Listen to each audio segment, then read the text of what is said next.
श्री गणेशाय नमः. स्वमुखे निज कीर्ती सर्वजण सांगे मारुती. हे जाणून श्री रघुपती स्वये प्रोक्षोक्ती चालविता. अखंड हरिनाम सप्ताह सौंदर्य तालुका बार्शी जिल्हा सोलापूर. पहिला दिवस सप्त्यामधला आणि या सप्त्यामध्ये ब्रह्मपत्र वाचन. कारण एके ठिकाणी सांगतायत हित ते करावे देवाचे चिंतन. वेळ भगवंताच्या कार्यामध्ये भगवंताच्या नावामध्ये गेला पाहिजे. माते द्यावे मज जावे माते स्मरावे. माझ्या भजनामध्ये वेळ गेला पाहिजे. माझ्या भजनामध्ये काळ सारला गेला पाहिजे. म्हणून दुपारची वेळ आहे. नाव तर अखंड हरिनाम सप्ताह आहे. त्याच्यामध्ये दुपारच्या कथेमध्ये हनुमंतानं लंकेमध्ये केलेला पराक्रम आहे. हनुमंताला माहिती होत स्वमुखे निज कीर्ते सर्वथान सांगे मारुती. रामाने ओळखलं होतं हनुमाने स्वतःच्या मुखानं स्वतःची कीर्ती तो सांगणारच नाही. हे जाणून रघुपती हे रामचंद्राने ओळखलं आणि भगवंत हनुमंताला प्रश्न विचारतायत. ऐका.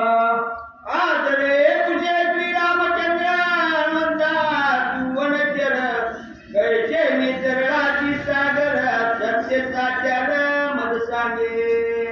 भगवान श्रीरामचंद्र आदराने विचारतायत हनुमंता तू वदे उत्तर किंवा वनचर. तू झाडाचा पाला खाणारा आहेस. रावणाची दुर्धर नगरी आहे लंका आहे. आणि एवढा मोठा अथांग सागर एवढा मोठा समुद्र तरुण तू कसा गेला सगळं सविस्तर मला सांग. भगवंत विचारू लागले. ऐकोनी श्रीरामाचे वचन हनुमान गादी डोटांगण. श्रीराम प्रताप महिमान समुद्र चरण वानरा. भगवान श्रीरामचंद्राचं बोलणं ऐकलं आणि हनुमंताने देवाला लोटांगण घातलं. पाया पडले रामचंद्राच्या आणि इत्यंभूत सविस्तर असणारा पराक्रम सांगायला सुरुवात केली. ऐका. श्रीराम नामाच्या उच्चारे जळमुळ तरती भवसागर. राम मुंजागीत वानर तेल परपार पावलो. हनुमंताने सांगायला सुरुवात केली. रामा तुम्ही मला तुमची अंगठी दिली होती मुद्रिका आणि त्या तुमच्या मुद्रिकेनं जड जीवाचा उद्धार होतो. ती मुद्रिका काय आपल्यासारखी नव्हती. मला तिच्यावरती दशा अवताराच्या टीका होत्या. रत्नजडित सोन्याची अंगठी होती आणि त्या अंगठीने जड जीवाचा उद्धार होणार होता. माझ्यासारखा झाडाचा पाला खाणारा वानर ह्या मुद्रिकेच्या जीवावरती समुद्र उल्लंघून गेलो. यात काय नवल आहे. हनुमंत बोलतात. राम नामाच्या कडकडाच्या भवसमुद्री पाय वाट. बाहेरी करुणी वैकुंठ भोवती प्रविष्ट परब्रह्मी. हनुमंताने सांगितलं ज्याच्या मुखामध्ये राम नाव आहे तो परब्रह्मापर्यंत पावतो. पण त्या परब्रह्मापर्यंत जाण्यासाठी पायरी करुणी वैकुंठ. वैकुंठाची पायरी करून तो परब्रह्मापर्यंत जातो. कोण. राम नामाचा कडकडाट. दिवसातून एकदा रामाचं नाव घेऊन जमत नाही. दिवसातून एकदा देवाचं नाव घेतल्यावर तो परब्रह्मापर्यंत जात नाही. मग कडकडाट सदुगीच तो तुझं भजन करतोय. तुझ्या नामाशिवाय त्याला दुसरं काहीच कळत नाही. तोच परब्रह्मापर्यंत जातो. हनुमंत सांगू लागले. जे रामांकित त्याचे बुडवून शेते सागर. श्रीराम समुद्रांकित वानर परपार पावलो. अहो रामा जे नामांकित आहे त्याच्या पाया यम पडतोय. मग समुद्रामध्ये एवढी कुठं ताकद आहे तुझ्या भक्ताला बुडवण्याची. ज्याच्या मुखामध्ये तुझं नाव आहे त्याला कळीकाळ शरण येतात. मग समुद्राकडे एवढी ताकद नाही म्हणून तो समुद्रावरती उल्लंघन करू ना तुझ्या नावाच्या बळावरती लंकेमध्ये गेला. श्रीरामे मुद्रा दिली हाती तेव्हाची मजला विजय वृत्ती. श्रीरामतेची ख्याती श्रुती बोलती पुराणे. रामानं अंगठी तुम्ही ज्या वेळेस मला मुद्रिका दिली तेव्हाच मला विजय मिळाला. रामाची मुद्रिका बरोबर असताना पराजय येणार नाहीये, अपजय येणार नाहीये. म्हणून तुमची मुद्रिका जेव्हा मला प्राप्त झाली तेव्हाच मला विजय मिळाला. हनुमंताला सांगू लागले, श्रीराम मुद्रा समुद्र तरला, श्रीराम मुद्रा सीता दर्शन, श्रीराम मुद्रा रणकंदन लंका दहन, श्रीराम मुद्रा. हनुमंताने सांगितलं, रामाच्या अंगठीमुळे मी समुद्र तरून गेलो. तुमच्या अंगठीमुळे मला सीतेचं दर्शन झालं. तुमच्या अंगठीमुळे राक्षसांना मी मारलं गेलं. तुमच्या अंगठीमुळे लंकेचं दहन केलं. जे काही पराक्रम केलाय तुमच्या मुद्रिकेच्या जीवावरती केला. हनुमंत बोलतात, श्रीराम मुद्रा विजय प्राप्ती, लंका बोनी केली ख्याती, अडनावनी मारुती आगार करणी मुद्रेची. हनुमंत सांगतायत की रामा, तुझ्या मुद्रिकेवरती मला विजय मिळाला. मी फक्त निमित्त आहे. मला यश मिळणं ही तुझ्या मुद्रिकेचं कारण आहे, तुझ्या मुद्रिकेचं महिमा नाही म्हणून मला विजय मिळवलाय. नाहीतर मी फक्त निमित्त आहे. तुझ्या मुद्रिकेने सर्व एवढी ख्याती केली.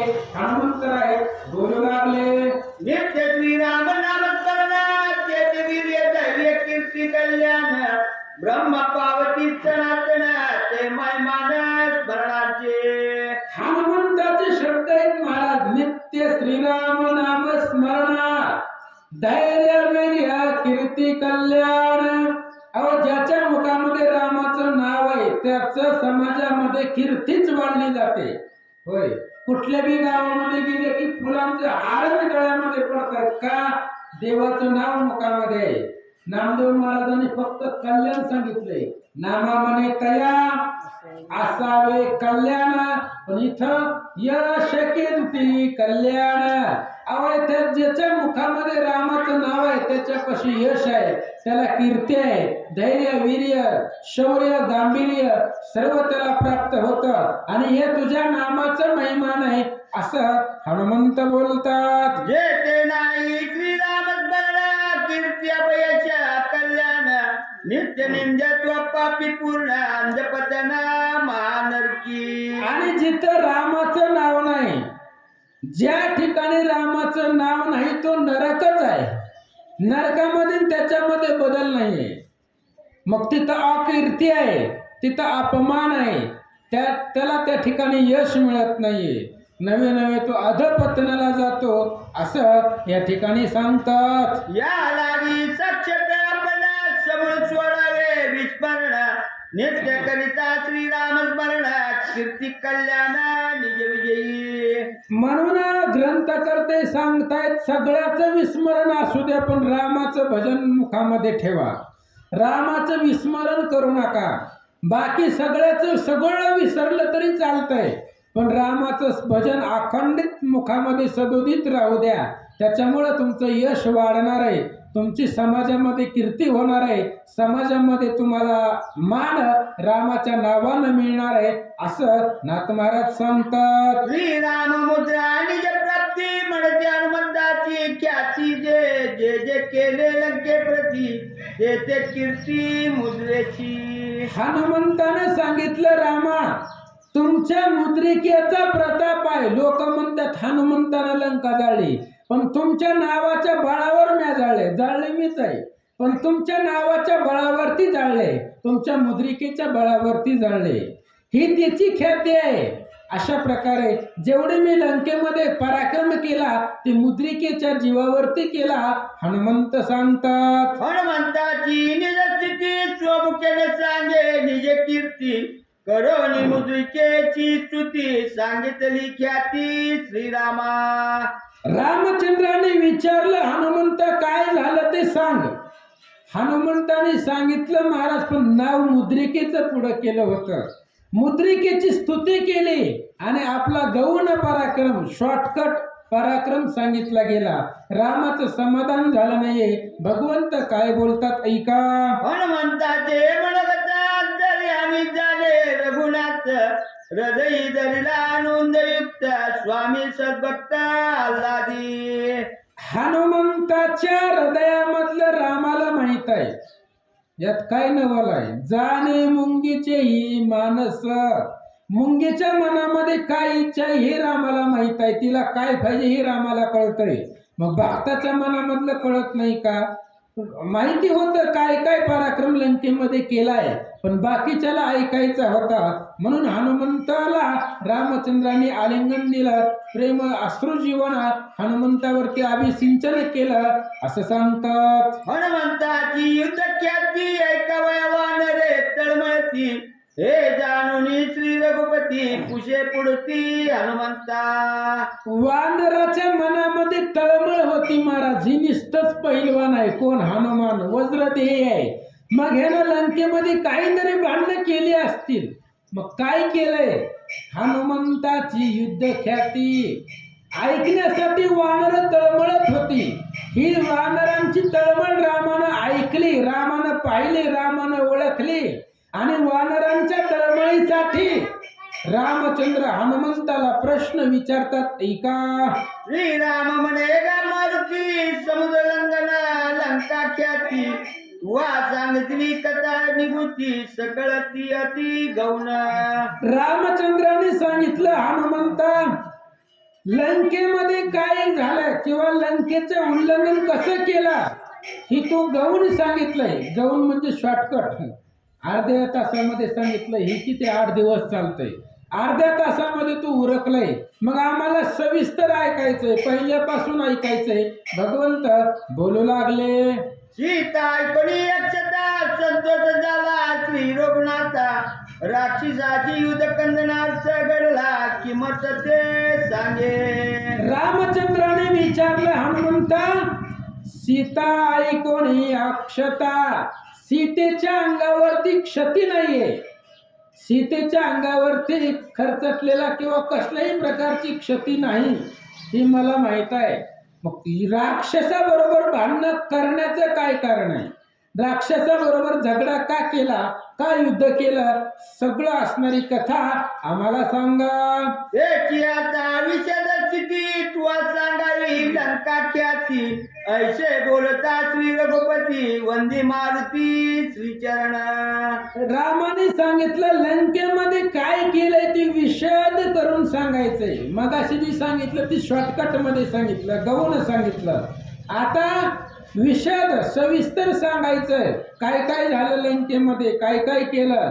त्यावेळेस हनुमंतराय भगवंताला लोटांगण घातलं, पाया पडले. म्हणतात, स्वमुखे सांगो नये स्वकीर्ती, वंचू नये स्वामी प्रती, हनुमंत याची अर्ती प्रजापती प्रार्थीला. हनुमंताला माहिती होतं महाराज राम स्वामी आहे आणि स्वामीच्या पुढं सांगू नये स्वकीर्ती. स्वतःची कीर्ती स्वामीच्या पुढे सांगायची नसते, हे हनुमंताच्या लक्षामध्ये आलं होतं.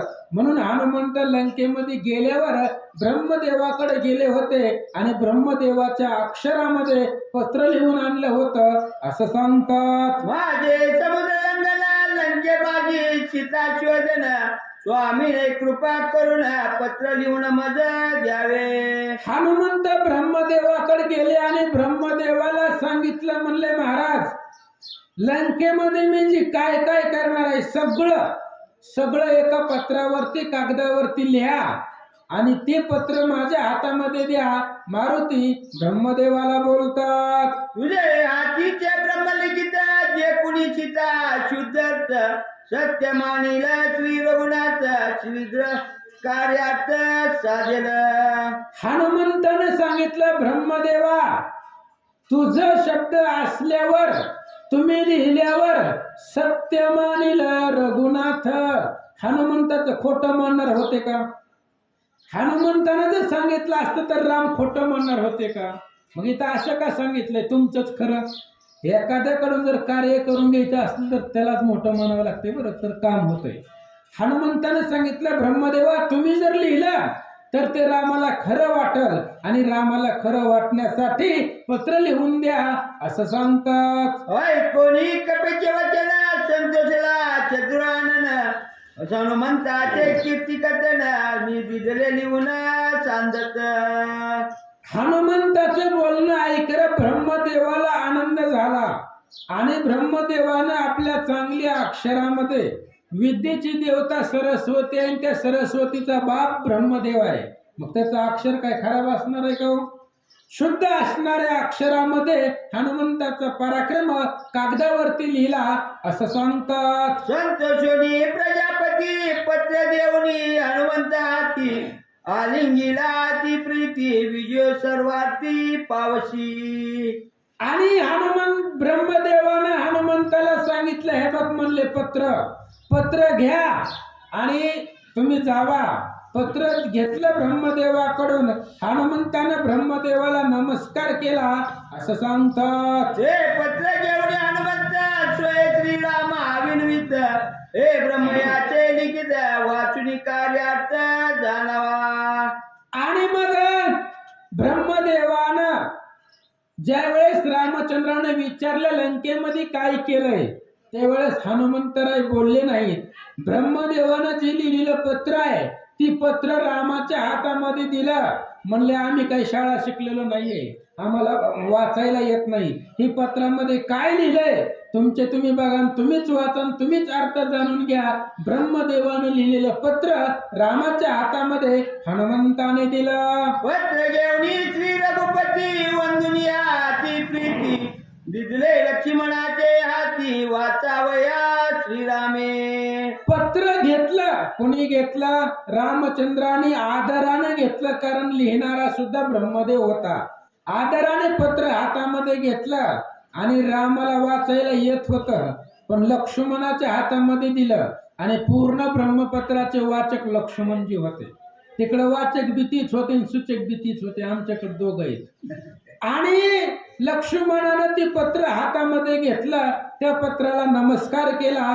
काय करतात ऐका. पत्र लिहिता प्रजापती स्वतः सादर श्री रघुपती वाचिता सौमित्र शेषमूर्ती पत्र प्रयोक्ती अवधारा. पत्र आहे महाराज. पत्र म्हणजे काय हो? कागदाचा तुकडा आहे, त्याच्यावर लिहिलेला आहे, पण त्याच्यात सामर्थ्य किती आहे. पत्र लिहिता प्रजापती, पत्र ब्रह्मदेवाने लिहिलंय.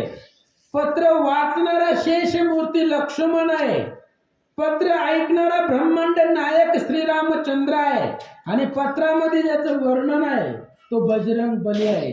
अशा प्रकारे थोर मोठ्या लोकांची कीर्ती त्या पत्रामध्ये होती असं सांगतात. ऐकावया हनुमंताची ख्याती सुग्रीवादी जुत्पत्ती सादरे बैसल्या वानर पंक्ती हनुमत की चिरी चातक. आता हनुमंताची कीर्ती ऐकायचे. हनुमंतानं लंकेमध्ये काय काय पराक्रम केला होता, ही सगळे वानरांना उल्हास होता, आनंद होता. म्हणून सगळे आदरानं हनुमंताच्या पुढे हात जोडून लक्ष्मणाच्या तोंडाकडे बघत बसली असं सांगतात. ओम नमो जी श्रीरामचंद्रा अक्षराक्षरातीत परा श्री गुणातीत चिदाचिन्मात्रा परमात्परा परब्रह्मा. पत्र ब्रह्मदेवानं लिहिलंय आणि पहिलीच ओळ लिहिली ओम नमो जी श्रीरामचंद्रा. रामचंद्राला पत्र लिहिलं. म्हणून हे असणाऱ्या भगवंता अक्षर आणि अक्षराच्या पलीकडचा तू आहे. कधी सुद्धा तुझा विनाश होणारा नाहीये. अक्षय स्वरूपाचा परब्रह्म मूर्तिमंत असणारा त्रिगुणाच्या पलीकडचा तू परमात्मा आहे ब्रह्मदेव सांगतात. जे ते नाही मी तुपणा ब्रह्मी नाटवे ब्रह्मपुरण तो तू श्रीराम सगुण पूर्णत्व पूर्ण परब्रह्मा. जिथं मितूपणा नाही, विधेयी अवस्थेमध्ये तुम्ही वर्तन करणारे आहे. तुमच्या असणाऱ्या या कार्याला, तुमच्या कर्तव्याला, तुमच्या अवताराला सुख दुःखाचा लवलेश नाहीये, मितूपणाचा समावेश नाही. याच्या पलीकडं परब्रह्म असणारी स्थिती तो मूर्तिमंत श्रीराम तुम्ही आहेत ब्रह्मदेव बोलतात.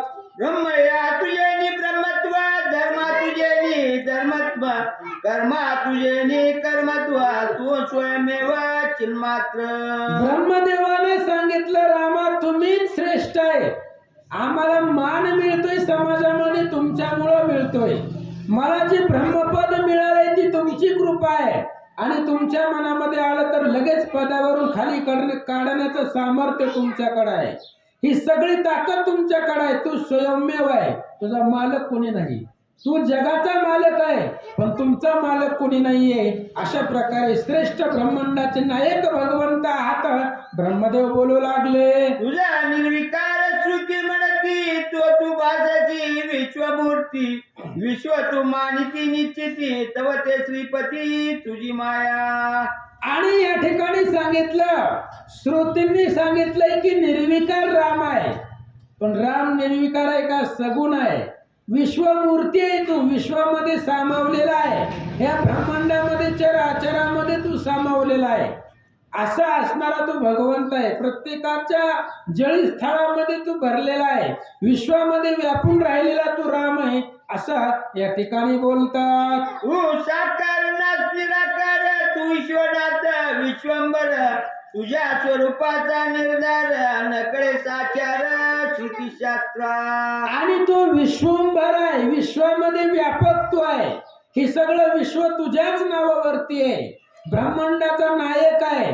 या पृथ्वी स्वर्ग मृत्यू पाताळाचा तू नायक आहे. तुझ्या आधिपत्याखाली सगळं चालतंय.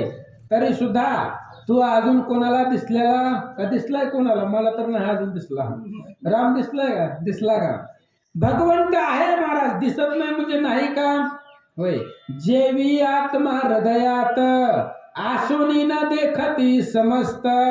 तेवी भगवंत जगा आत अतिगुप्त राहिला. आत्मा हृदयामध्ये आहे. मग दिसत नाही म्हणून आत्म्याला नाही म्हणता येतं का? तसं भगवंत जगामध्ये आहे. आणि भगवंत आहे म्हणून सर्व सृष्टी चालते, असं ब्रह्मदेव पत्रामध्ये बोलू लागले. ती म्हणजे नेती नेती शास्त्रे थोटावली चित्ती. चारी वाटा मौनावती तो तुरगपती परमात्मा. तुझं वर्णन करायला रामा कुणाला जमत नाहीये. श्रुती दमून गेल्या. हजारो मुखाचा शेष भागला गेला. वेदाला मौन पडलं गेलं. चारी वाचा आहेत. परा पश्चंता मध्यमी वैखरी. त्याच्या पलीकडची पाचवी वाचा मौन आहे. हे सगळे वाचेन सुद्धा तुझ्या स्वरूपाचा अंत लागत नाहीये. अशा प्रकारे विश्वामध्ये भरून सामावलेला तू ब्रह्ममूर्ती आहे. ब्रह्मदेव बोलतात, आता जैसा आहे तशी नमो तुझा श्रीराम राया. तुझ्या कृपेत श्री रघुवर्या स्तुती वदावया सामर्थ्य. ब्रह्मदेवाने सांगितलं, रामा तुझ्या स्वरूपाचा वर्णन करायच्या नादी मी लागणार नाहीये. कारण तुझ्या स्वरूपाचं जर वर्णन करायचं म्हणलं तर ते आम्हाला शक्य नाहीये. हजारो मुखाच्या शेषाला तुझा अंत लागला नाही, मग आम्हाला काय करणार आहे? म्हणून जैसा आहेस तैसिया. तू कसा बी असू दे, जसा आहेस तसं तुला माझं वंदन असो, नमस्कार असो. आणि तुझ्या कृपेमुळे मला बोलायला सामर्थ्य मिळालं. ब्रह्मदेव पत्रामध्ये लिहितात, तू परंपरानंद अवतारी तू रघुनाथ. तुझा सेवक हनुमंत त्याचा अद्भुत पवाडा. ब्रह्मदेवानं पत्र लिहायला सुरुवात केली. म्हणले, रामा अवतारी तू आहे. प्रत्येक युगायुगाप्रती तूच अवतार घेणार आहे. युगायुगाप्रती रामा अवतारसी मेघश्यामा. झाडा करीसी अधर्मा पुरुषोत्तमा श्रीपते. प्रत्येक युगामध्ये तूच अवतार घेणार आहे. आणि या आता त्रेतायुगामध्ये जो तुझा अवतार आहे, ते अवतारामध्ये तुझा असणारा दास, तुझा असणारा सेवक हनुमंत, त्या हनुमंतानं अद्भुत पवाडा रावणाच्या लंकेमध्ये केला आहे. ऐका म्हणतात, लंगोनिया अंबापती येऊनिया लंके प्रती. हनुमंते केली जे जे ख्याती ते तू रघुपती अवधारी. ब्रह्मदेवानं खालची ओळ लिहिली. म्हणले, रामा अपांपत एवढा मोठा अथांग समुद्र हनुमंतानं ओलांडून लंकेमध्ये जात असताना किंवा ओलांडून जात असताना कशा पद्धतीने हनुमान लंकेमध्ये गेला आणि तिथं लंकेमध्ये गेल्यावर काय काय केलं पराक्रम, सगळं सविस्तर सांगतो. ऐका. तू अवतार श्रीरामचंद्र तुझे गम्य चरित्र. तुझा रंग पाले खाईर हनुमान वानर अगम्य. ब्रह्मदेवाने सांगितलं, रामा तू अगम्य आहे. तू सहसा कोणाच्या लक्षामध्ये येणारा नाहीये. तुझं चरित्र वेदाला कळत नाही, आम्हाला काय कळणार आहे? तू सर्वश्रेष्ठ आहे, तू जसा अवतार आहे तसाच हनुमंताचा अवतार आहे. हनुमंताचं सुद्धा चरित्र सहसा कुणाच्या लक्षामध्ये येणार नाहीये, एवढं दुर्धर चरित्र हनुमंताचं आहे.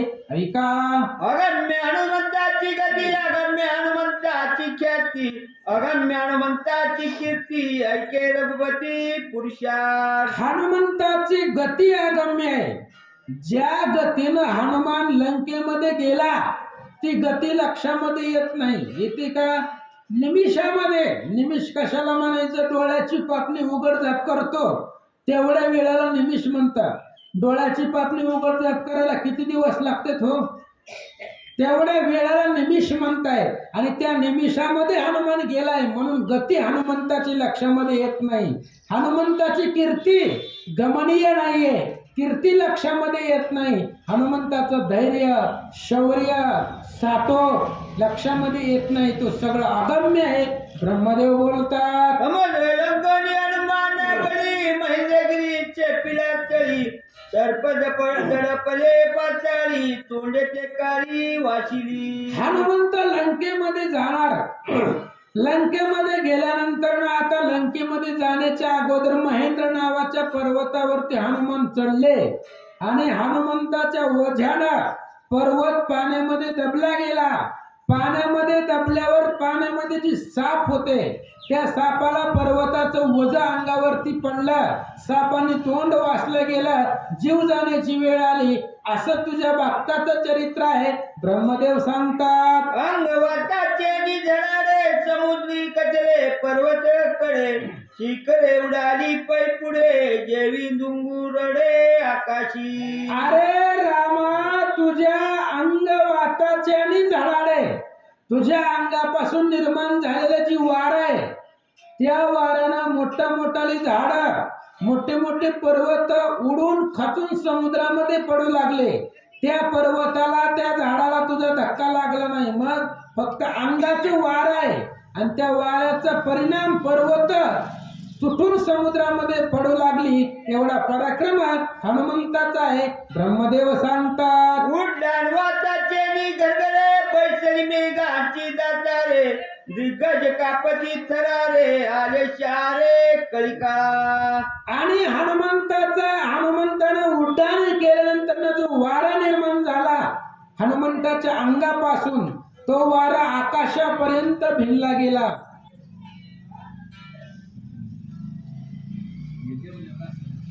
प्रलय चक्र त्या ठिकाणी निर्माण झालं, आणि ती प्रलय चक्र मेघापर्यंत गेला. मेघांची दातखिळी बसली. एवढा प्रताप तुमचा आहे असं सांगतात. उड्डाण काळीचा कल्लळा, उचंबळले समुद्र जळ, सत्यलोकी पर्जन काळ, ध्रुव मंडळ तिमिनले. तुम्ही उड्डाण केलं, कोणी? हनुमंताने उड्डाण केलं. समुद्राचं जे पाणी होतं ते पाणी समुद्राचं सत्य लोकांपर्यंत गेला, आणि पृथ्वीवरच्या पाण्यानं ब्रह्मदेवाला आंघोळ घातली. ब्रह्मदेवाने विचार केला, पाऊस वरनं खाली पडत असतंय, आज खालनं वर पाऊस आलाय, असं वेगळं कसं काय घडायलं? टेन्शन आलं मग ब्रह्मदेवाला, विचित्र कसं घडायलं? अशा प्रकारे या ठिकाणी सांगतात, उड्डाण काळ्या दुर्धर मोठा, उमा झोंबडी निळकंठा, रमा थापटी वैकुंठा, भये संकटी संरक्षी. हनुमंताच्या उड्डाणाचा काळ दुर्धर होता. प्रलय चक्र, प्रलय वारं यावं तशा पद्धतीनं वारं पृथ्वीवरती सुटलं. वैकुंठ कैलासामध्ये पार्वतीनं महादेवाच्या गळ्यामध्ये मिठी मारली. लक्ष्मीनं विष्णूला सावध केलं, म्हणले उठा, पृथ्वीवर काहीतरी झाले, म्हणले बघा. ही सगळी परिस्थिती हनुमंताच्या उड्डाणाच्या वाऱ्यानं झाली होती असं ब्रह्मदेव लिहितात. उड्डाण काळी कपिल दुर्धरा, शूर दाकती खेचर, सिद्ध गंधर्व विद्याधरा, नर किन्नर कापती. हनुमंताचा उड्डाण काळ दुर्धर होता, आणि त्या उड्डाण काळामध्ये सूर, नर, गण, गंधर्व, यक्ष, किन्नर, असुर, दानव, मानव सगळे त्या ठिकाणी थरथर कापू लागले. दिग्गज आकाशाची कांटाळीत बसली. अशा प्रकारचा परिणाम उड्डाणानं झाला असं सांगतात. जैसा श्रीरामाचा बाण तैसे सर्वे उड्डाण कपी झाले पैस्फुरण दुर्धर कोण आवरी. भगवान श्रीरामचंद्राचा बाण धनुष्यापासून सुटावा त्या पद्धतीनं हनुमंताचं उड्डाण लंकेच्या दिशेनं गेलं. आता ते हनुमंताला कोण आवरणार आहे? कोणामध्ये एवढी सामर्थ्य आहे हनुमंताला आवरण्याचं? वाऱ्याला माग टाकून हनुमान लंकेच्या दिशेनं निघाले. पावया हनुमंताची शक्ती मिळून या देव समजती सुरसा दाडिली छळणोक्ती भार्गव जाती हनुमंता. देवलोकांनी विचार केला, महाराज या हनुमंताकडे ताकद किती आहे बघू. काय गरज नव्हती देवलोकांना, कारण हनुमान काही स्वतःला लंका घेण्यासाठी चालला होता का? ह्या देवांच्याच कामासाठी हनुमान चालला होता. सोडावया देवाची बांधवडी, तेच काम करायला हनुमान लंकेला निघाले होते. पण देवाने म्हटले नाहीये याच्यामध्ये ताकद आहे का नाही बघायची, म्हणून दानवांची माता असणारी सुरसा त्या सुरसेला हनुमंताला अडवण्यासाठी समुद्रामध्ये पाठवलं. धनुजे का दानव जननी सुरसा नामे कश्यप पत्नी विक्रामुख यजमानी कपिला योगोनी गेलावया. आणि सुरसा नावाची दानवांची जननी होती आणि कश्यपांची पत्नी होती. आणि ती असणारी सुरसा तोंड पसरलं तिनं हनुमंताला गिळायला समुद्रामध्ये आली म्हणतात. हनुमान झाला 20 योजना सुरसा मुख 30 योजना हनुमान वाढला 100 योजना तस्मा मानस मुख पसरी. ती असणाऱ्या सुरसेनं 20 योजन तोंड पसरलं, जाबाड पसरलं. हनुमान 40 योजन झाले महाराज, तिच्या तोंडाच्या दुप्पट. सुरसेनं 60 योजन तोंड पसरलं. हनुमान 100 योजन झाले. काय झालं ऐका. हनुमान प्रभवनी प्रवेशला तिचे वदनी न मारून या कश्यप पत्नी गेला निघोनी कर्णद्वारे. त्या सुरसेनं 100 योजन तोंड पसरलं. एक जाबाडा पाण्यातून दुसरा आकाशामध्ये कसा लंकेत जातोय ते बघते म्हणली. हनुमान म्हणला आम्ही जाणार, आम्हाला अजून कोणी अडवलेलं नाहीये. मग एवढं मोठं तोंड सुरसेनं पसरलं. हनुमंतानं तिळा एवढं रूप धारण केलं, अनुप्रमाण मुंगी एवढं रूप धारण केलं. तिच्या तोंडामध्ये गेले, कानातून बाहेर निघून लंकेमध्ये निघून गेले. हुरकावळीचा तिथे देवदानव शिव स्मित हनुमान गेला हातोहात बळान्वित श्रीरामे. ज्यावेळेस सुरसेच्या तोंडामध्ये हनुमान गेला त्यावेळेस तिनं तोंड मिटून घेतलं आणि आवळे चाटू लागली. म्हणली ह्याची चव कशी आहे, वानर कसं लागतंय, खरट आहे, तुरट आहे, आंबट आहे. पण ती कानामधून निघून गेलेलं तिला माहितीच नव्हतं. त्याच्यामुळं देव दानव शिव विस्मित हनुमान आहे महाराज. कोणाच्याही हाताला लागेल का? नाहीये. रामाचं भजन करा, हनुमान तुमच्या जवळ येऊन बसतो. पण जर फसवण्याचा प्रयत्न केला तर हनुमान जगामध्ये आतुरबळे आहे. देव दानव सगळे विस्मित झाले, हनुमान निघून गेला असं सांगतात. सुरसा कश्यपाची पत्नी पित्या वायूची सापत्न जननी कपीन मारीच विषयक सज्ञानी गेला निघोनी श्रीराम नामे. हनुमंतानं सुरसेला मारला असतं महाराज, मारायला काय वेळ लागत होता, पण मारलं नाहीये. पित्या वायूची सापत्न जननी कश्यपांची पत्नी होती आणि आपले वडील वायुदेव त्या वाऱ्याची सावत्र आई होती. त्याच्यामुळे हनुमंताचं नातं लागत होतं. आपल्या वडिलाची आई होती म्हणून हनुमंताने मारलं नाही. म्हणून बुद्धिमत्तामध्ये वरिष्ठ हनुमंताला म्हणताय न मारता हनुमान निघून गेले म्हणतात. हनुमान गेला न मारून सुरसातेने संतोषन कपीस दिदले अचित वचन विजय पूर्ण ती लोकी. सुरसेचं हनुमंता पुढे काहीच चाललं नाहीये.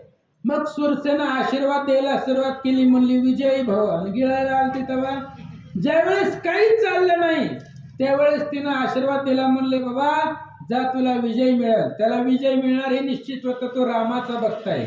अगोदरच सांगितलंय नित्य श्रीराम नाम स्मरण तेथे यश कीर्ती कल्याण ब्रह्म पावती सनातन हे महिमान स्मरणाचे अहो रामाचं नाव ज्याच्या मुखामध्ये आहे त्याचा विजयीच होतो, त्याला पराजयाचं तोंड बघावं लागत नाही. सुरस्या वाचली म्हणून हनुमंताला फुकटचा आशीर्वाद देऊन गेली म्हणतात. विसावा घ्यावया मारुती जळतळ पाये सभोवती तो मैनिक वाढला ऊर्ध्वगती द्यावया विश्रांती हनुमंता. हे पहिलं संकट झालं सुरसा नावाच्या राक्षसिणीचं. दुसरं हनुमंतावरती संकट आलं. संकट नव्हतं ते, पर्वताने विचार केला. काय पर्वताचं नाव आहे? मैनाक पर्वताने विचार केला, रामाचा भक्त आपल्या गावातून निघालाय, मग त्याला आपल्या घरी बोलवून चहा पाणी करणं आपलं कर्तव्य आहे. होय, घरा आली हा श्रीराम भक्त, पूजा न करिता जाऊ देत, त्याच्या सकळ कर्माचा घात, अधपात तो भोगी, किंवा म्हणून या यथार्थ, जेने पूजिले राम भक्त, तेने पूजिला रघुनाथ.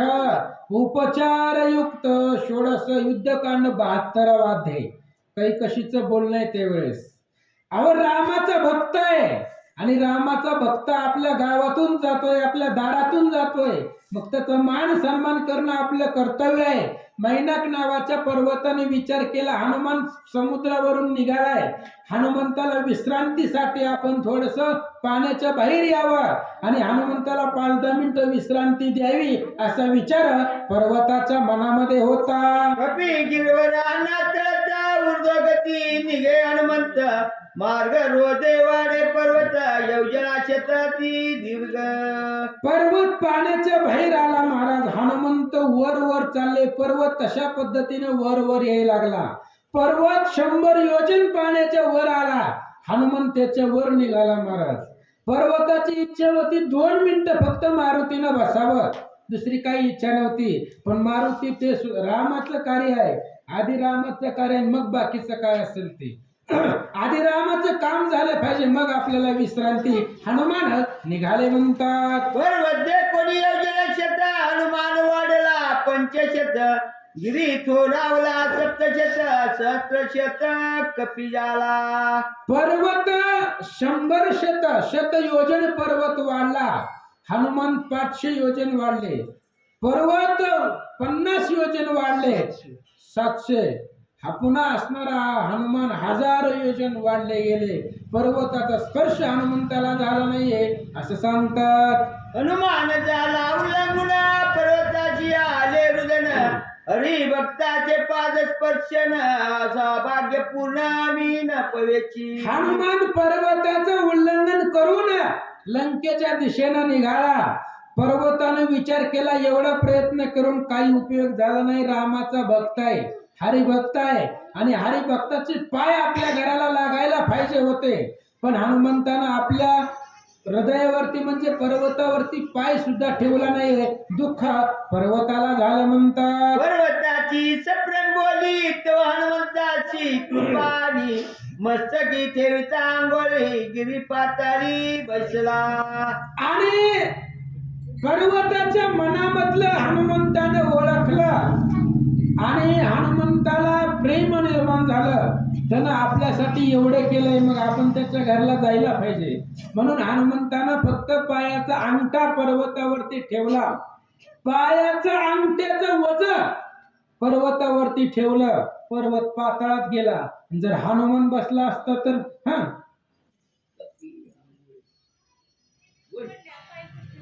आंघोळीसाठी गेला पातळी कपी बसता रांगोळी. आंघोळीसाठी गेला पाताळी कपे बसता रांगोळी, सुरासुरी पिटली टाळी आत बळी हनुमंत. अहो हनुमंतानं फक्त पायाचा अंगठा ठेवला, त्या वजन पर्वत पाताळात गेला.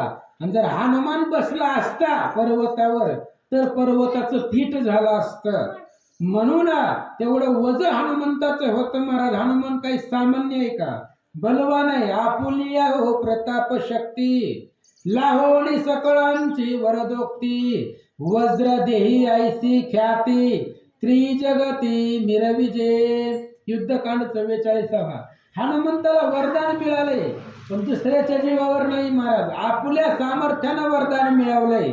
म्हणून हनुमंतामध्ये तेवढी शक्ती आहे. पर्वत पाताळामध्ये गेला, काय झालं ऐका. श्रीका राक्षसी दारुण छायाग्रहणे ग्रासी पूर्ण तिचे करुणी विदारण केले उड्डाण हनुमंते. पुढे हनुमान समुद्रामधून निघाले. सिंहिका नावाची राक्षसी हनुमंताला छळायला आली.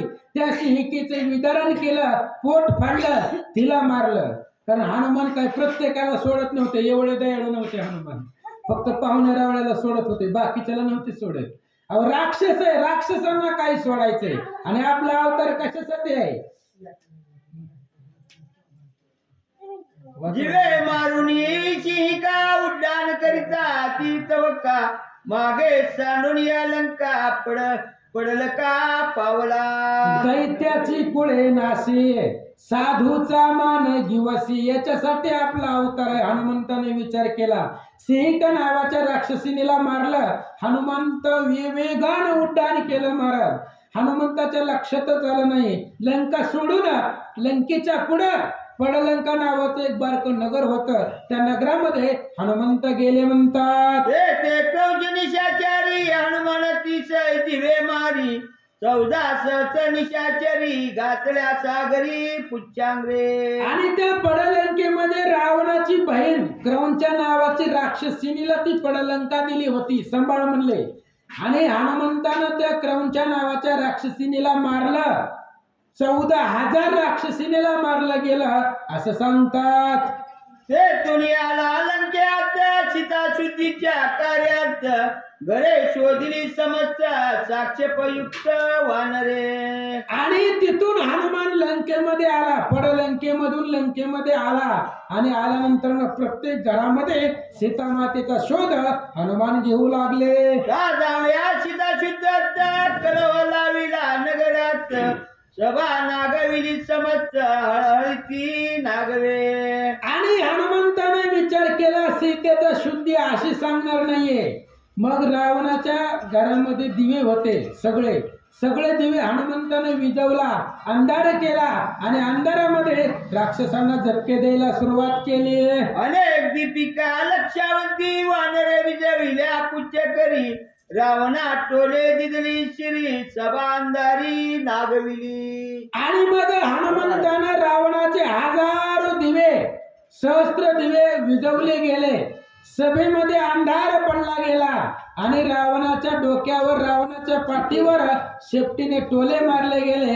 नाहक त्रास हनुमंतानं दिला असं सांगतात. प्रधान वर्ग थोडी घेतली गरोगर गांधांडोळी वानरी इंद्रजिताचे निज मंदिरी झाली परिते ऐका. प्रधानाच्या घरामध्ये हनुमान गेले. आता सीतेचा शोध करायचा आहे. हनुमंताला एवढंच माहित आहे की सीता लंकेत आहे, पण नेमकं कुठं आहे माहिती नव्हतं. लंका काय बारके एका देश आहे तो. मग देशामध्ये ओळखायचंय. प्रत्येकाच्या घरामध्ये, घरोघरामध्ये हनुमान जाऊ लागले. इंद्रजिताच्या घरामध्ये हनुमान गेला. तिथं एक नवल झालं. काय झालं ऐका. श्री गणेशाय नमः. श्री सरस्वती नमः. प्रभु रामचंद्राय नमः. प्रधान वर्ग थोरी घेतली घरोघरी दांडोळे वाढणारी इंद्रजिताचे निज मंदिरी झाली परी ते ऐका.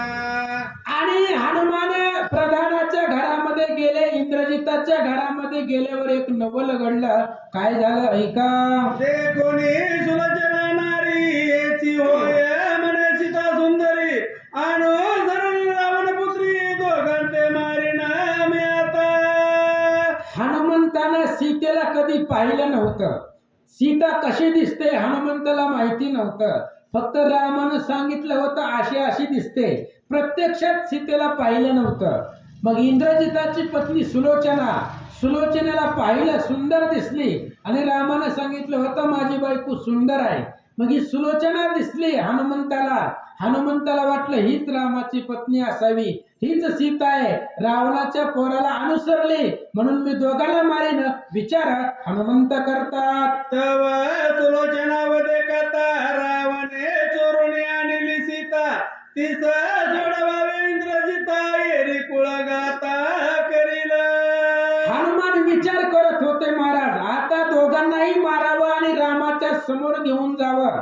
तेवढ्यामध्ये सुलोचनेनं सांगितलं, म्हणले मालक इंद्रजिता रावणानं जी काय दुसऱ्याची पत्नी आणली सीता, त्या सीतेला रामाला परत करा ही शब्द सुलोचनेच्या मुखामधून ऐकले त्यावेळेस हनुमंताच्या लक्षामध्ये आलं ही रामाची सीता नाही. इंद्रजीत म्हणे ऐकाता सोडी म्हणे जाता सीता रावण करू दावे गाता सुधृदता संडोनी. इंद्रजिताने सांगितलं मला बी असं वाटतंय म्हणले दुसऱ्याची पत्नी देऊन टाकावी कशाला आपल्या घरामध्ये आणले, पण माझं बाप माझं बी ऐकत नाही म्हणले. मी जर सीता द्या म्हणलं तर ती मलाच मारायला धावते, कारण सीतेच्या पुढं रावणाला घरातलं जवळचं कुणी वाटाणा गेलंय, बायकोला मारतय, पोराला मारतय, भावाला मारतय, प्रधानाला मारतय, कोणी बी सांगू द्या सीता नेऊन दे त्याला ती मारतय. सीतेच्या सनिपात रावणाला झालाय, आता ही कुणाचं ऐकत नाहीये. इंद्रजित सुलोचनेला बोलू लागले रावणा सीता सन्निपात बुद्धी सांगता करील घात आपण नवदावी हे माता कुळक्षात ते सीता.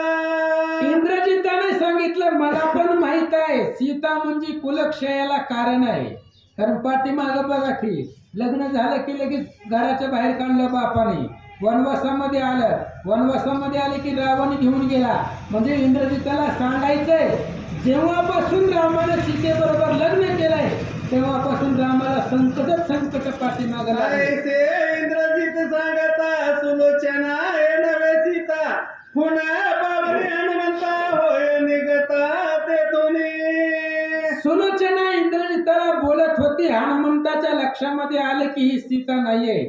मग सीता नाही मग कशाला थांबायचंय, तिथून हनुमान पुढे निघाले. वेगी उडाणी मारुती गेला कुंभकर्ण ग्रहाप्रती घोर गर्ज त्रिजगती श्वासावरती गजवायचे. इंद्रजिताच्या घरामधून हनुमान कुंभकर्णाच्या घरामध्ये गेला. बाबा आरामशीर झोपलेला होता, कोणाचं टेन्शन नाही, एक नाही दोन नाही, निवांत झोपला होता महाराज. त्याच्या नाकामध्ये मोठे मोठे हाती जाऊन बाहेर येत होते. कुठं? नाकात. कोणाच्या? कुंभकर्णाच्या. एवढा धिप्पाड शरीराचा श्वास जर मारला त्यानं तर नाकातले हाती वाऱ्यानं बाहेर येत होते. एवढा धिप्पाड शरीराचा कुंभकर्णाला हनुमंतानं पाहिला.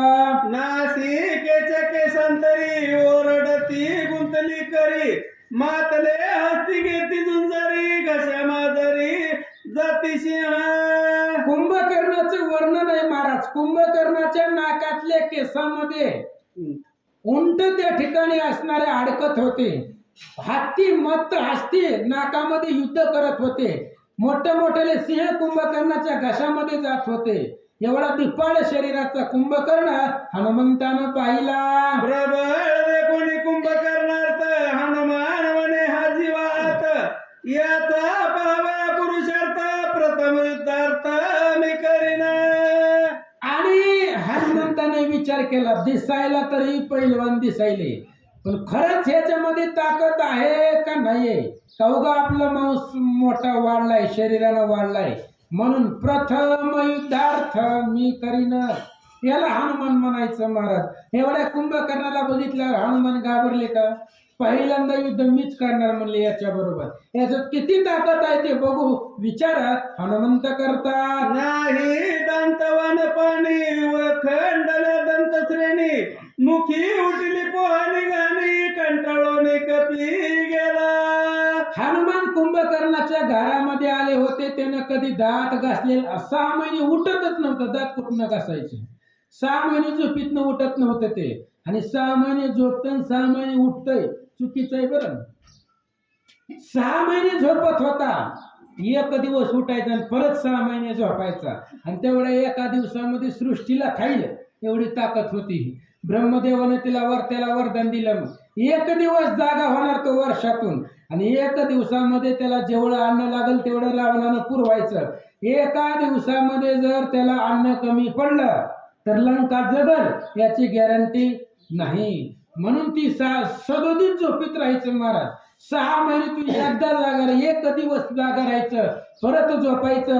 त्यामुळे कधी तोंडाला पाणी नाही, कधी दाताला पेस्ट नाही, कोलगेट नाही, वास सुटला होता तोंडाचा. हनुमान कंटाळून निघून गेला. विभीषणाचे मंदिरी शोधू जाता सीता सुंदरी कीर्तनाचे निज गजरी सुख वर्णर उदतले. आणि बिभीषणाच्या घरामध्ये असंच ब्रह्मपत्र चालू होतं महाराज. दुपारच्या प्रसंगामध्ये हनुमंताने विचार केला, अख्खा देश फिरलोय, कुठंच रामाचं भजन नाहीये. या बिभीषणाच्या घरामध्ये रामाचं नामस्मरण चालतंय. हनुमंताला आनंद झाला असं सांगतात. ताल छंद गीत नृत्य ऐकत श्रीरामचरित्र हनुमान स्वानंद डुंबत रंगी नाचत गुप्तत्वे. आणि बिभीषणाच्या घरामध्ये हनुमान गेल्यावर बिभीषण तालासुरामध्ये भजन करत होता महाराज. तालासुरामध्ये भजन करत असताना हनुमंत त्या रंगावरती नाचत होते, गुप्त रूपाने आनंद वाटत होता असं सांगतात. लंका घेतली रघुपती विभीषण लंकाधिपती करणे निश्चय हनुमंती निश्चितार्थी निश्चय. आणि बिभीषणाची भक्ती पाहिली महाराज. हनुमंतानं तिथंच निर्णय घेतला. हनुमंताने विचार केला, उद्या जर रामानं रावणाला मारलं तर ह्या लंका आपण बिभीषणाला द्यायची. लंका देण्याचा निर्णय हनुमंताचा होता महाराज. कार्य रामानंच पूर्ण केलं, पण हनुमंत संत आहे आणि हरी प्राप्तीसी उपाय. धरावे संताची. एकदा संतानं डोक्यावरती हात ठेवला मग भगवंत उपेक्षाच करत नाही महाराज. तुका म्हणे मज निरविल्यावरी मज मग हरी. संतानं एकदा निरवलं, संतांना हात ठेवला, देव त्याची उपेक्षा करत नाहीये. हनुमंतानं ठरवलं लंका द्यायची म्हणजे द्यायची असं सांगतात. परम पावनी विश्रांती रावण गृहीता शुद्धार्थी शोधावया लागी मारुती शीघ्र गती निघाला. आणि मग हनुमान पुढे निघाले, रावणाच्या घरामध्ये आले. आणि रावणाच्या घरामध्ये शयनामध्ये आल्यानंतर ना काय दिसलं ऐका. रावणाचे भवन भवनी कपिने पहिली शोधनी लंकेशाची निद्रास्थानी सीता शोधनी करवाला. आता रावणाचं काही एक घर होतं का महाराज? त्याचं तो राजा होता लंकेचा, अनेक घर होती. त्या प्रत्येक राजभवनामध्ये हनुमंतानं सीतेचा शोध घेतला, सीता सापडली नाहीये. रावण ज्या ठिकाणी झोपायचा कक्ष होता, झोपण्याची खोली होती, त्या खोलीमध्ये हनुमंत गेला. काय झालं ऐका. रावणा सहित शेजेवरी हनुमान देखे मंदोदरी हेची म्हणून सीता सुंदरी अभ्यंतरी शोभला. आणि हनुमान गेला रावणाच्या घरामध्ये. रावण आणि मंदोदरी ही नवरा बायको आहे, ती पलंगावरती दोघजण झोपली होती. हनुमंतानं मंदोदरीला पाहिलं आणि मंदोदरीला पाहिल्यानंतर ना वाटलं की हीच रामाची पत्नी असावी. बघा महाराज, लंकेमध्ये गेल्यावर फक्त 2 स्त्रिया सीतेसारख्या दिसल्या. पहिली सुलोचना आणि दुसरी मंदोदरी. त्याचं कारण आहे, मंदोदरीची निर्मिती विष्णूपासून आहे, सुलोचना शेषाची मुलगी आहे आणि त्याच्यामुळं ह्या दोघी सीतेसारख्या दिसल्या. मंदोदरीच सीता वाटली. हनुमंत काय करतात ऐका. मी काय करुणाटा रडत सांगो श्री रघुनाथा रावणानुसरणी सीता दोघांच्या गाता मी करीना. हनुमंताने विचार केला, रामानं आपल्याला किष्किंधा कांडामध्ये 12व्या अध्यायामध्ये सांगितलं होतं, वृक्षवल्लीसी रामस्मरणा. जिथं माझी पत्नी असेल तिथली दगड सुद्धा रामाचं भजन करतायत असं रामानं सांगितलं होतं. इथं तर रावणाच्या पलंगावरती सीता झोपले, रावणाला अनुसरले. मग मी काय रडत जाऊन रामाला परत सांगू का? काय करू विचार हनुमंत करतात. खात दाडा वळीला पुच्यांचा कोडा दोहीचा करावयाली तोडा हनुमान गाडा शोभला. हनुमंताने विचार केला, ह्या रावणाला बी मारायचं आणि सीतेला बी मारायचं. म्हणले काय करायचं? रावणाला अनुसरले, रावणाबरोबर अनुसरण केलं सीतेनं, त्याच्यामुळं दोघांनाही मारायचं आणि दोघांनाही मारून रामाच्या पुढे घेऊन जायचं विचार हनुमंत करतात. दाही श्री रावणाते सीतेचे करावे ते खुडून यावा मास्ते नेन भेटी ते श्रीरामा. हनुमंताने विचार केला महाराज, रावणाला 10 मुंडके आणि सीतेचे 1, 10 आणि 1 11 झाली. हे 11च्या 11 मुंडके डाव्या हातानं खुडून रामापाशी भेटीला घेऊन जातो असा विचार हनुमंत करतात. ना तरी बाजूनी पुच्छसी दोन्ही नैन श्रीरामापासी श्रीराम दंडीन दोघासी धर्मासी देखोनी. हनुमंतानं दुसरा विचार केला, महाराज मारायचं नसतं म्हणले, रामाची बायको आहे आणि राम ह्या बायकोसाठी झाडाला दगडांना कवकळत होता, मग हिला मारल्यावर रामाला आनंद होणार आहे का? नाही. म्हणून हनुमंताने विचार बदलला, दोघांनाही शेपटीमध्ये घेऊन जाऊ बांधू आणि राम पुढे घेऊन जाऊ, दोघांचा अधर्म पाहिल आणि राम त्यांना दंड करील असा विचार हनुमंत करतात. ऐसे चिंतित हनुमंता मंदोदरी लंका नाता सोय सांगे स्वप्नावता दुःख वार्ताती दुःख. अशा प्रकारचा विचार हनुमंत करत असताना मंदोदरी आणि रावण पलंगावरती झोपले होते. रात्रीचा प्रसंग होता आणि दोघांच्या घरामध्ये हनुमान रात्रीच गेला होता आणि मंदोदरी रावणाला तिला पडलेलं स्वप्न सांगू लागली, ऐका आताची देखील स्वप्ने सीता ठेविली अशोकवनी तिचे कैवारा लागोनी अलक्षोनी मारुद्र. मंदोदरी रावण झोपले होते. पहाटे 3 वाजल्या. 3 वाजता मंदोदरीला स्वप्न पडलं, वाईट स्वप्न होतं. मंदोदरी जागी झाली आणि रावणाला उठवलं झोपीतनं, म्हणले मला स्वप्न पडलंय आणि पहाटे पडलंय, खरं झालंय, खरं होणार आहे. काय पाहिले स्वप्नामध्ये? सीतेच्या संरक्षणासाठी आला क्षोभोनी महारुद्र. हनुमान रुद्राचा अवतार आहे आणि रुद्र कोण आहे? हनुमान रुद्राचा अवतार. रुद्र तोची स्वय शंकर उभय देह रामचंद्र रूपे साचर द्वय. हनुमान शंकराचा अवतार आहे आणि शंकर आणि हनुमंताचं दैवत एक आहे राम. आणि तो हनुमान रुद्ररूपी हनुमान सीतेच्या संरक्षणासाठी अशोकवनामध्ये गेला. क्रोंच्या प्रिय भगिनी तुम्हासी ते मारोनी पड लंकेसी सवेची आला तो लंकेसी शीतशुद्धीसी सदावया.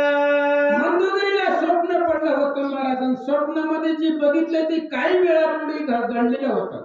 कधी कधी जे आपलं स्वप्न खरं होत असतं महाराज आणि ती स्वप्न अस्तित्वाला येत असतं. मंदोदरीनं स्वप्न पाहिलं, म्हणले महाराज एक कोणतरी दूत सीतेच्या संरक्षणासाठी लंकेला गेला, तुमची लाडकी बहीण क्रौंच्या नावाची तिला मारलं, तो लंकेमध्ये आला, काय काय केलं मी स्वप्नामध्ये पाहिलं, सांगते ऐका. माझे तुम्हासी विज्ञापन समूळ ऐका माझे स्वप्न सीता रक्षण अशोकवन दूत धावून ते गेला. मंदोदरीने सांगितलं, पतिदेवा माझं स्वप्न आहे म्हणले, ऐका. एक सीतेच्या संरक्षणासाठी दूत आला, तो दूत अशोकवनामध्ये गेला, हात जोडून सांगते लक्ष देऊन ऐका, स्वप्न पहाटे पडलंय ते निश्चितच खरं होणार आहे आणि अर्ध स्वप्न तर खरं झालंय. आता पुढचं स्वप्न मी काय बघितलं सांगते ऐका. घेऊन सीतेने भेटी अशोकवनाची उत्पाती स्वप्न देखी